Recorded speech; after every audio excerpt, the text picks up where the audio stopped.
አረ በጣም ነው ናፈቅሽኝ ማሪ። ታውቂያለሽ ያው ስራ ምናምን ስለምሆን ነው እንጂ እኮ በአንቺ እንደማልጨክን ታውቂያለሽ አይደል? የእውነት የኔ ቆንጆ ስልክ እየገባብኝ ነው። የሥራ ነው። ነገ አገኝሻለሁ በቃ። እኔም ወድሻለሁ። መልካም ቀን። ወይኔ ጣፋጭ ሎታ ነው በቃ። እየመጣሽ ነው አንቺ? መጣሁልሽስ። ቆይ አንተ ሴት መቀያየር ምን ያደርግልሃል? ለምን በአንድ አትረጋም? ምን አይነት ሽማግሌ ነው እናታችሁ? አንተ አንድ አይነት ወጥ ሁሌ ብትበላ አይደብርህ?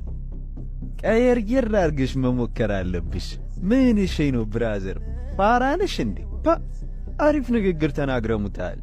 ምግብና ሰውን እኩል አድርገህ አንድ አይነት ይደብራል ቀያየረ መሞከር አለብህ ትላለህ ደግሞ። ለነገሩ ለከርሳም ሁሉም ምግብ መስሎ ነው የሚታየው። እየሰደብከኝ እኮ ነው። መሰደብ ሲያንስ ነው።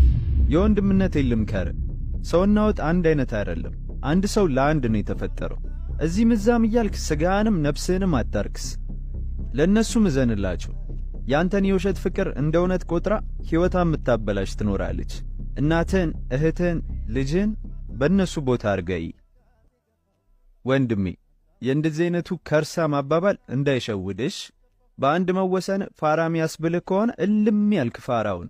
እናትህ የምታዝንበት አይነት ወንድ ከመሆን ፋራ መባል ይሻላል።